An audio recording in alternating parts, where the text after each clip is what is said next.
Assalamualaikum warahmatullahi wabarakatuh. Perkenalkan, saya Baik Sahidatin Hasanah, NIM 20 20 10 36 03 11 339 dalam mata kuliah Komunikasi Internasional. Kali ini dalam mata kuliah Komunikasi Internasional, saya akan membuat sedikit vlog tentang kain tenun khas Lombok. Nah, sekarang kita sedang berada di salah satu kampung wisata adat Sasak yang ada di Lombok, yaitu yang bernama Kampung Wisata Sade.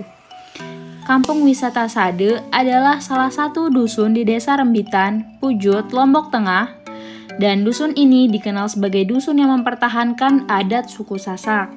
Suku Sasak Sade sudah terkenal di kalangan wisatawan yang datang ke Lombok. Salah satu sudut Desa Sade terlihat seorang perempuan sedang menenun. Dinas pariwisata setempat menjadikan Sade sebagai desa wisata karena keunikan Desa Sade dan suku Sasak yang menjadi penghuninya. Meski terletak persis di samping jalan raya aspal nan mulus, penduduk Desa Sade di Rambitan, Lombok Tengah masih berpegang teguh menjaga keaslian desa. Dapat dikatakan, Sade adalah cerminan suku asli Sasak, Lombok, walaupun listrik dan program-program nasional pemberdayaan masyarakat atau PNPM dari pemerintah sudah masuk ke sana. Desa Sade masih menampilkan suasana perkampungan asli pribumi Lombok. Nah, kali ini saya akan masuk ke salah satu penenun yang ada di Desa Sade. Kali ini saya akan membahas tentang kain tenun khas Lombok. Nah, khususnya adalah kain Subhanale. Dalam cerita asal-usulnya, pemilihan nama songket Subhanale menjadi satu apresiasi nenek moyang yang mengenalkan wastra ini kepada masyarakat lokal. Subhanale sendiri berarti Subhanallah dalam bahasa Arab. Ternyata nenek moyang dulu tidak berhenti membuat kain songket selama 1,5 bulan. Dan itulah yang membuat masyarakat kagum atas peninggalan wastra songket.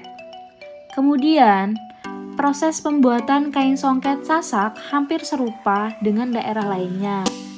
Pengrajin mulanya telaten memintal benang supaya bisa membentuk kain yang lebar dan panjang.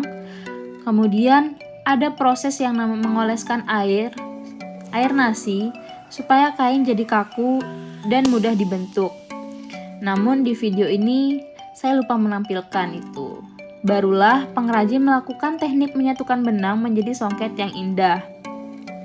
Benang yang dipakai untuk membuat kain ini pun mengandalkan pewarna alam loh guys. Penduduk setempat menggunakan benang dengan warna dari tumbuh-tumbuhan seperti sabut kelapa, kulit kayu, kapur sirih, daun nila, akar pohon, daun taum, dan pewarna lainnya yang populer.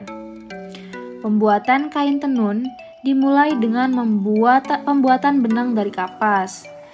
Perempuan Sade mendapat kapas dari desa luar karena areal pesawahan di sekitar kampung digunakan untuk menanam padi sebagai bahan makanan pokok. Kapas biasanya ditanam di Tegal. Tegal itu adalah sebutan untuk lahan pegunungan yang ditanami tanaman tumpang sari. Nah, selanjutnya ada beberapa proses dalam menenun. Salah satunya adalah proses ngani. Ngani adalah proses membuat badan kain tenun. Proses ini menentukan motif apa yang ingin dibuat. Dan proses ini juga menentukan luas kain yang ingin ditenun. Proses ini menggunakan alat tradisional yang disebut anek. Selanjutnya, ada namanya proses nense. Proses nense adalah proses menenun yang terakhir. Proses yang ada di video ini atau proses yang biasa kita lihat. Proses memasukkan benang dalam badan kain tenun yang telah dibuat. Proses ini memakan waktu yang lama tergantung luas dan kesulitan motif. Adapun beberapa motif khas kain tenun Sasak adalah songket, selulut, kembang komak, ragi genap, kemalu, dan sabuk anteng. Dan motif inilah yang membedakan kain tenun Sasak dengan kain tenun dari daerah lain. Namun seiring dengan perkembangan modernisasi, para penenun membuat inovasi kreatif. Misalnya, dengan membuat kain tenun dengan motif nama sesuai pesanan. Nah,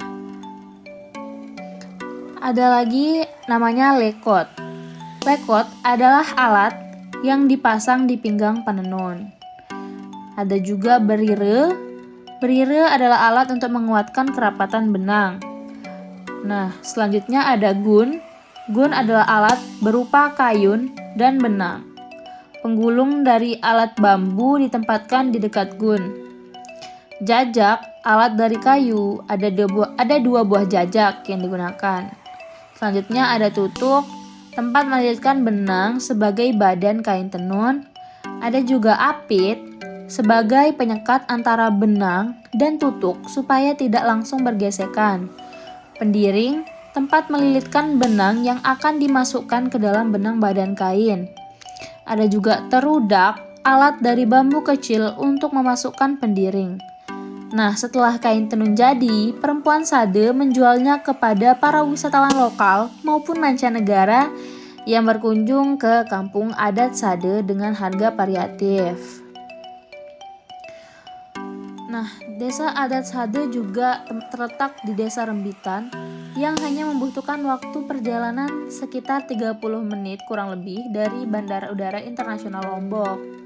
Motif yang terbangun di dalam tenun sendiri tidak dibuat sembarangan. Ini merupakan warisan diberikan oleh leluhur suku Sasak sejak dahulu kala. Hal inilah yang menjadi nilai tambah bagi kain tenun. Adapun proses pembuatan kain subah nale dilakukan dengan cara menyusun setiap helai benang secara horizontal.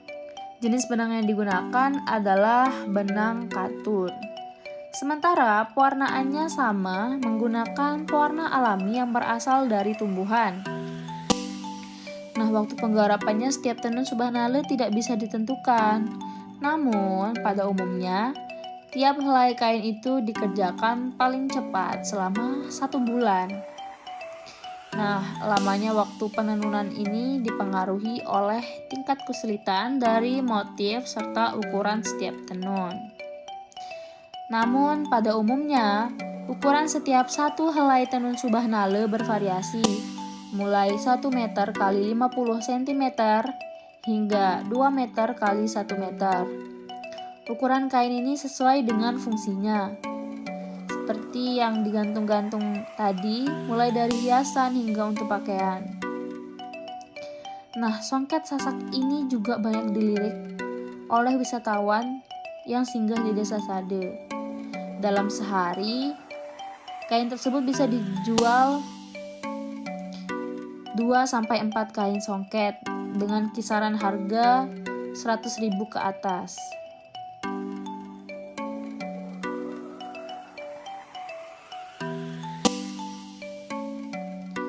Ini adalah penampakan desa Sade dari atas.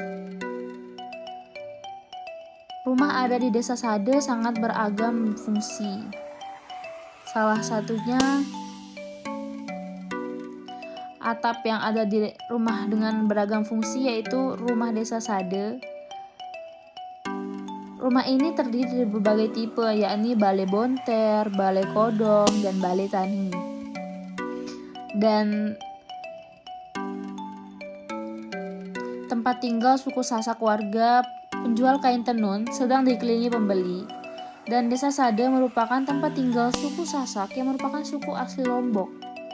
Dan terdapat sekitar 700 jiwa di desa Sade. Pernikahan di desa Sade masih dilakukan dalam satu rumpun sehingga keaslian warganya masih sangat terjaga.